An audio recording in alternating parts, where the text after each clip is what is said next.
Shalom, selamat pagi Bapak Ibu jemaat Tuhan yang dikasihi oleh Tuhan kita Yesus Kristus. Pagi hari ini kita akan mendengarkan kebenaran firman Tuhan. Namun sebelumnya mari kita satu hati di dalam doa. Kita berdoa. Kami bersyukur kepadamu ya Tuhan di pagi yang indah ini Tuhan. Kami boleh datang memuji dan memuliakan namamu ya Tuhan. Tibalanya saat kami mau mendengar firman kebenaran-Mu. Kami mohon urapan tangan kasih-Mu, biarlah Tuhan urapi kami dengan kuat kuasa Roh Kudus-Mu ya Tuhan, supaya setiap benih firman yang kami dengarkan Tuhan, biarlah kami boleh mendengar dan melakukan di dalam kehidupan kami hari lepas hari. Terima kasih Tuhan, berfirmanlah kepada kami. Kami siap untuk mendengar sabda kebenaran-Mu. Di dalam nama Yesus Kristus, firman yang hidup itu, kami berdoa. Amin. Bapak Ibu jemaat Tuhan yang dikasihi oleh Tuhan kita Yesus Kristus, firman Tuhan pada pagi hari ini di dalam kitab Mazmur pasal 25, kitab Mazmur pasal 25 ayat 1 sampai ayat yang ke-9. Kitab Mazmur pasal 25 ayat 1 sampai ayat yang ke-9 yang berbunyi demikian. Doa mohon ampun dan perlindungan dari Daud. Kepadamu ya Tuhan ku angkat jiwaku, Allahku kepadamu aku percaya. Janganlah kiranya aku mendapat malu, janganlah musuhku beria-ria atas aku.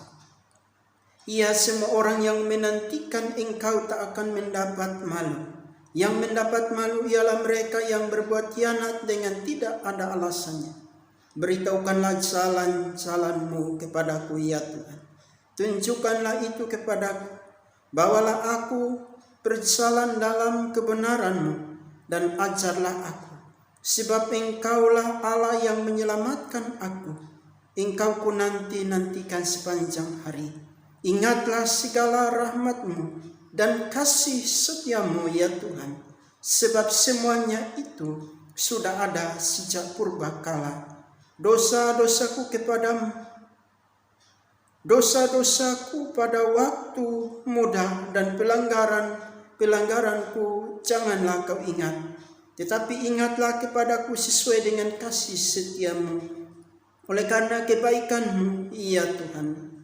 Tuhan itu baik dan benar, sebab Ia menunjukkan jalan kepada orang yang sesat.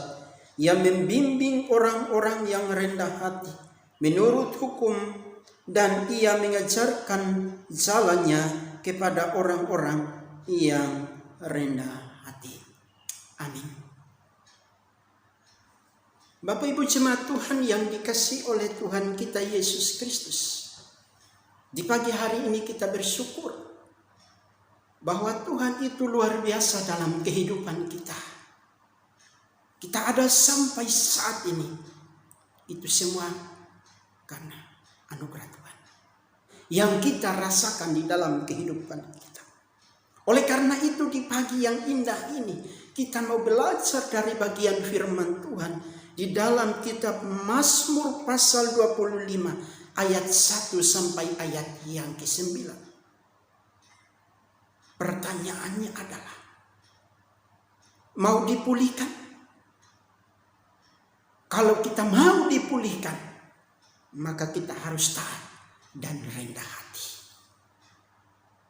Bapak Ibu jemaat Tuhan yang dikasihi oleh Tuhan kita Yesus Kristus, orang yang dipulihkan berarti orang yang dahulu berada dalam kondisi gagal, sakit, hancur dan berdosa, dikembalikan seperti keadaan semula dan diperbaiki dari kerusakan sehingga keadaannya menjadi lebih baik. Kita melihat salah satu contoh Naaman di dalam 2 Raja-Raja pasal 5 ayat yang ke-12. Di situ berbicara tentang Naaman. Naaman adalah contoh orang yang dipulihkan hidupnya.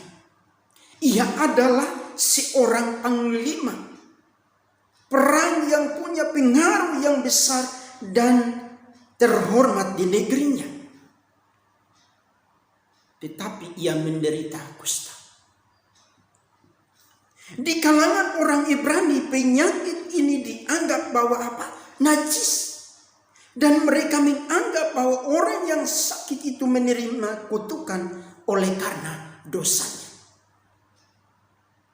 Karena itu penderitaan kusta sering dicibir, dipandang rendah, dikucilkan atau diasingkan dari lingkungan masyarakat. Beruntunglah di rumah Naamah ada seorang anak perempuan Israel, tawanan perang yang dipekerjakan sebagai pelayan di tempat itu. Dan anak perempuan itu yang memberitahukan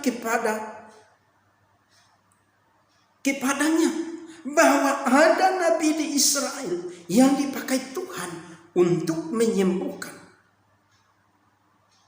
banyak orang, yaitu Elisa.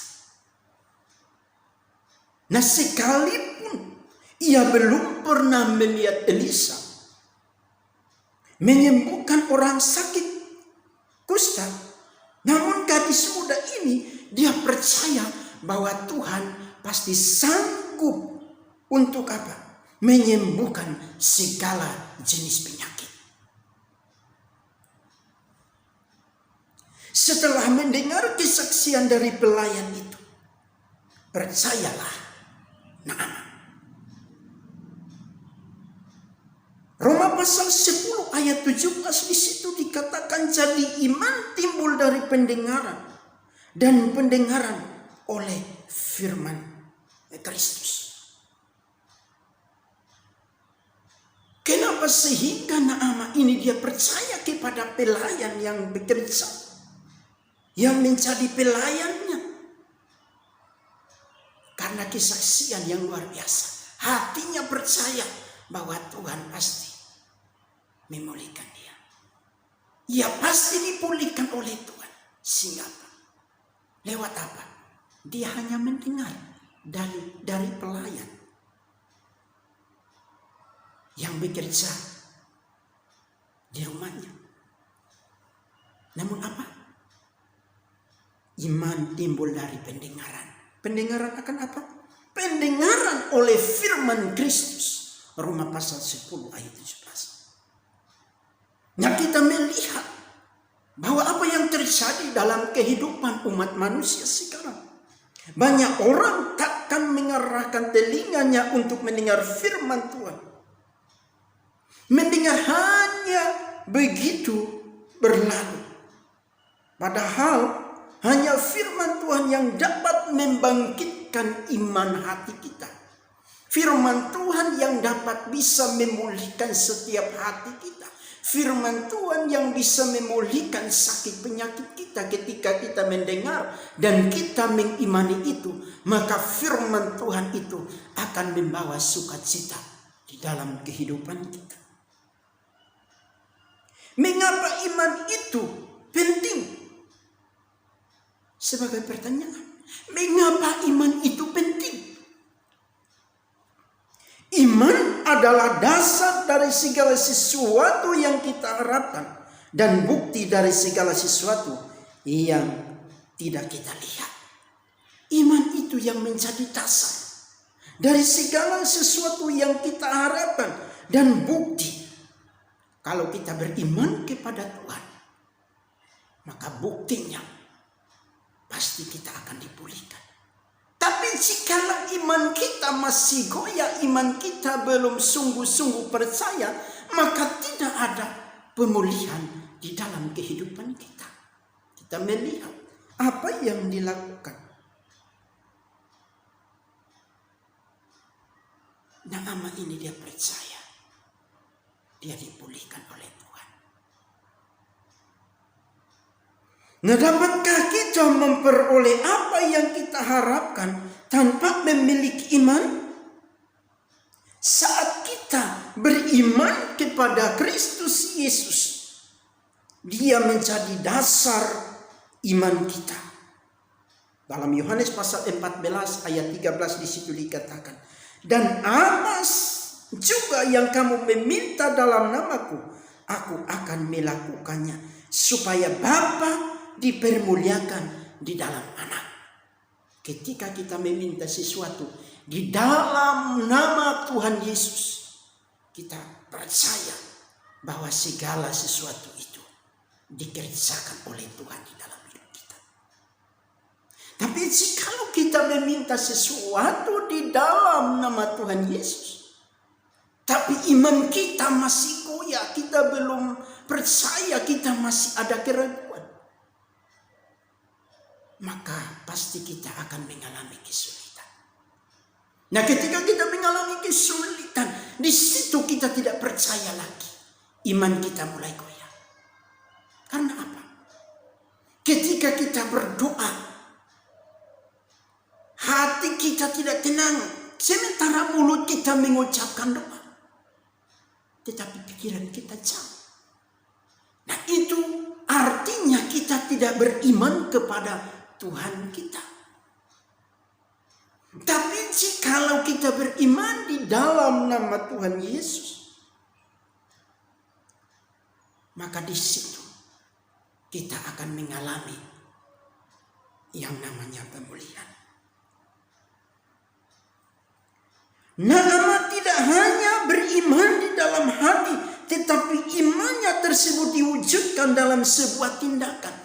Jadi Naaman ini bukan dia hanya beriman, saya beriman pasti Tuhan menyembuhkan saya. Tapi dalam tindakan. Ia menghadap raja untuk menyakitkan apa yang dia dipercayainya itu. Sampai akhirnya apa? Sampai akhirnya Raja Aram membuat surat pengantar untuk diberikan kepada Raja Israel. Jadi Naaman ini bukan dia hanya percaya dan beriman, tapi dia bertindak supaya orang-orang di sekitarnya percaya bahwa dia pasti dipulihkan oleh Tuhan. Nah, Bapak Ibu yang dikasihi oleh Tuhan kita Yesus Kristus, pemulihan dalam kehidupan seseorang tidak akan terjadi jika ia tidak mau melakukan kehendak Tuhan. Kalau hanya beriman lalu tidak ada tindakan,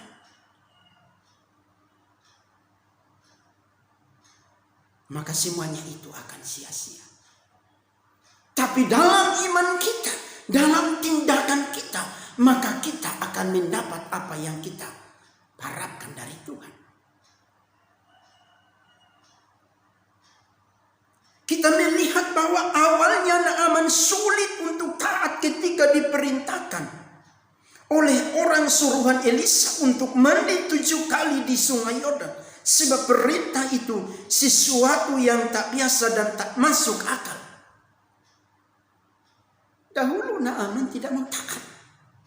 Aneh. Ketika Elisa menyuruh orang untuk apa? Naaman itu dia mandi 7 kali di sungai Yordan. Tapi dia bilang ini perintah yang aneh. Tidak masuk akal. Tidak mungkin saya bisa sembuh. Tetapi justru sudah menjadi rahasia umum bahwa air sungai Yordan itu kotor. Masakan seorang panglima besar disuruh mandi di sungai Yordan. Masakan air yang kotor itu disuruh seorang panglima yang besar harus mandi situ. Aneh, tidak masuk akal kan? Tapi itu apa yang diperintahkan oleh Elisa, itu adalah tindakan dari Tuhan. Supaya apa? Mau dipulihkan? Kalau mau dipulihkan, maka harus taat dan rendah hati di hadapan Tuhan. Kalau kita hanya beriman, saya mau sembuh. Tapi kalau tindakan ketaatan dan rendah hati tidak ada, semua itu sia-sia. Karena apa? Kita beriman, tapi tindakan kita tidak ada. Beriman, tindakan lewat apa? Berdoa. Bukan hanya, iya saya pasti sembuh. Berdoa, membaca firman Tuhan. Dan firman Tuhan itu yang memulihkan hidup kita. Firman Tuhan itu yang menguatkan kita. Firman itu yang menuntun kita ke jalan yang benar. Sesungguhnya bukan persoalan apakah air sungai Yordan dapat menyembuhkan, tapi apakah Naaman mau taat atau tidak. Itu yang dipertanyakan. Bukan soal air itu kotor, tapi apakah Naaman ini dia mau taat atau tidak. Karena dia seorang panglima yang besar. Apakah karena pangkatnya, jabatannya sehingga dia tidak mau taat?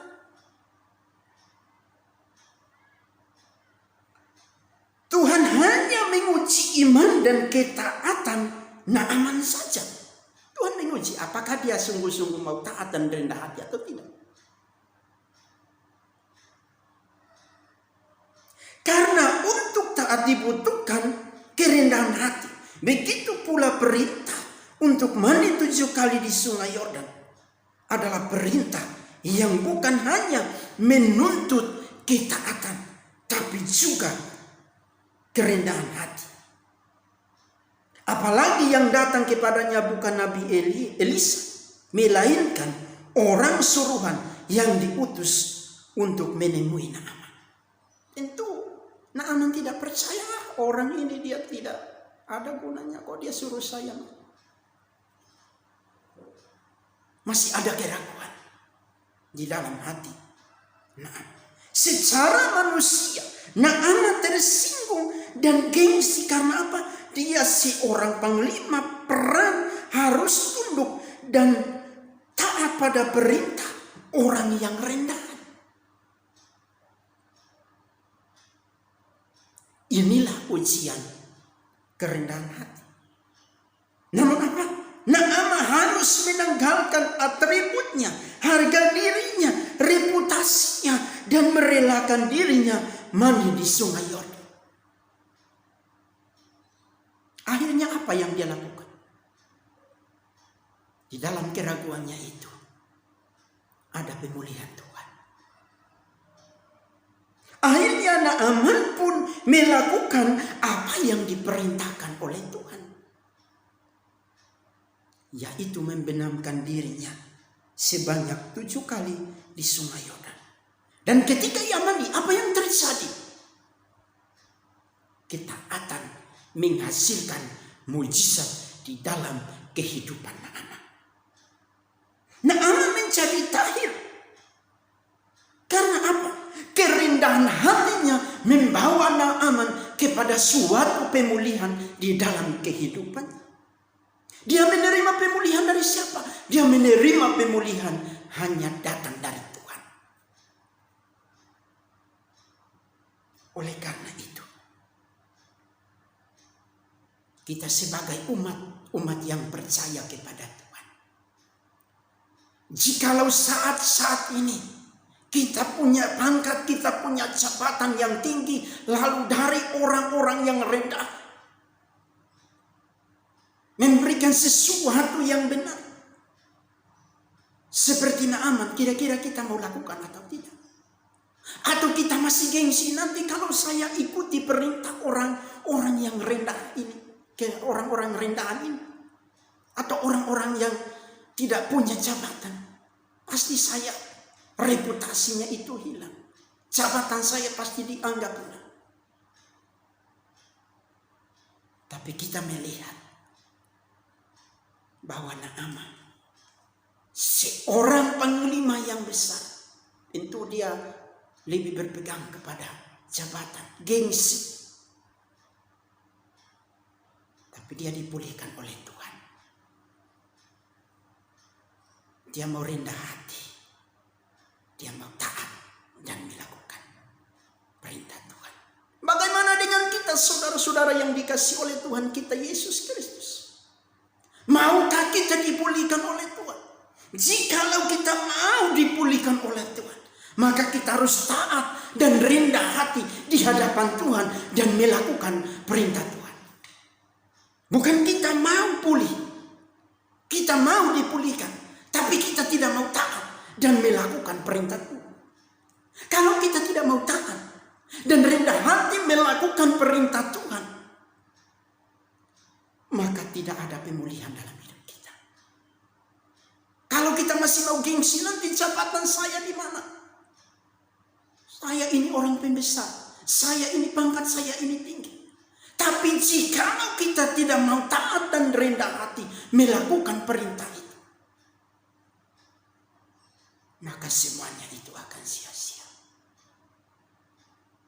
Bapak Ibu yang dikasih oleh Tuhan kita Yesus Kristus, kita melihat di saat-saat ini wabah virus COVID-19 semakin meningkat.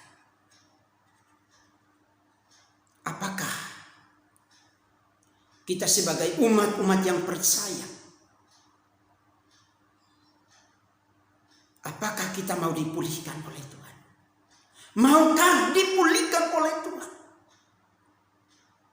Jikalau kita mau dipulihkan oleh Tuhan, jikalau kita mau Tuhan pulihkan bangsa kita, Tuhan pulihkan negeri kita, maka kita harus taat dan rendah hati dan melakukan perintah Tuhan. Melakukan perintah Tuhan lewat siapa?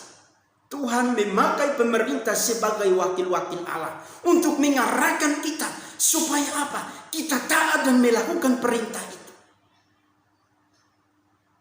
Jikalau kita tidak mau rendah hati untuk melakukan itu, maka tidak ada pemulihan. Tetapi jikalau kita mau dipulihkan oleh Tuhan, maka kita harus taat, rendah hati, dan bertindak lewat apa? Mengikuti apa yang diarahkan oleh pemerintah. Berdiam di rumah, jaga jarak, memakai masker, cuci tangan. Jikalau kita mau dipulihkan oleh Tuhan. Kita lihat Naaman, kalau dia mau gengsi dan tidak mau melakukan perintah Tuhan, maka dia tidak pasti sembuh. Tapi dia mau taat dan melakukan itu. Dia tanggalkan semua reputasinya. Dia taat, rendah hati dan melakukan itu. Dan mujizat terjadi dalam kehidupan Naaman. Ia dipulihkan oleh Tuhan. Begitu juga dengan kehidupan kita sebagai umat-umat yang percaya. Jikalau kita mau taat dan setia melakukan itu, saya yakin dan percaya bahwa pemulihan terjadi. Tapi jikalau kita mau melawan, kita tidak mau memakai masker, itu akan terjadi semakin meningkat. Mari kita mau belajar dari Naaman ini. Di akhir-akhir ini kita melihat semua terjadi karena apa? Kelalaian kita sebagai umat manusia. Kita tidak mau taat. Alasan kita bermacam-macam.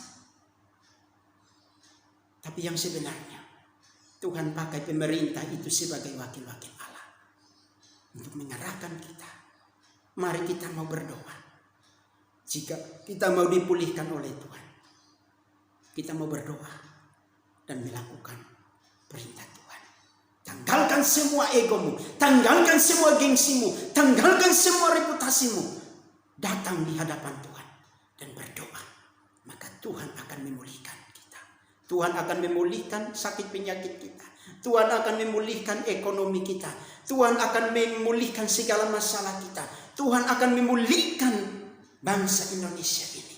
Jikalau kita sebagai umat manusia, kita mau taat, setia, dan rendah hati di hadapan Tuhan, maka kita akan mengalami pemulihan di dalam kehidupan kita. Oleh karena itu, Bapak Ibu yang dikasihi oleh Tuhan kita Yesus Kristus, saya yakin dan percaya jikalau kita mau taat untuk melakukan firman Tuhan ini, pasti ada perubahan terjadi dalam hidup kita. Untuk punya kerendahan hati, ada harga yang harus dibayar. Gengsi, kelakuan, harga diri, reputasi, kita harus tinggalkan itu. Selama kita masih meninggikan diri kita, mempertahankan reputasi kita, mempertahankan gengsi kita, maka sulit bagi Tuhan berkarya di dalam kehidupan kita. Selama kesombongan belum dilepaskan, selama kita masih merasa mampu, merasa hebat, merasa kuat, merasa pintar, maka pemulihan tidak akan pernah terjadi di dalam hidup kita. Tetapi oleh karena itu, lepaskan apa yang kita pegang saat ini dan biarkan Tuhan berotoritas di dalam kehidupan kita. Kalau Tuhan yang memegang kendali, maka saya yakin dan percaya bahwa Tuhan pasti akan memulihkan ekonomi kita. Tuhan pasti memulihkan masalah kita. Tuhan pasti memulihkan sakit penyakit kita. Asalkan apa? Asalkan kita taat dan rendah hati di hadapan Tuhan. Kita melihat apa yang terjadi dalam kehidupan Naaman. Ketika Naaman taat dan mau rendah hati di hadapan Tuhan, mujizat pun dinyatakan dan Naaman pun menjadi taat. Jikalau kita mau taat, mau rendah hati di hadapan Tuhan, maka ada pemulihan pasti terjadi di dalam kehidupan kita seperti yang dialami oleh Naaman ini. Kiranya firman Tuhan pagi hari ini menolong dan memberkati kita semua. Amin. Kita berdoa. Bapa Sorgawi, kami bersyukur buat firman yang sungguh luar biasa Tuhan, mengajarkan kepada kami Tuhan. Jikalau kami mau dipulihkan, kami mau taat dan rendah hati, maka Tuhan akan memulihkan kami. Terima kasih Tuhan, kuatkan dan teguhkan kami, supaya kami mampu melakukan firman-Mu di dalam kehidupan kami. Terima kasih Bapa, inilah doa kami Tuhan. Di dalam nama Tuhan Yesus Kristus kami berdoa. Haleluya. Amin.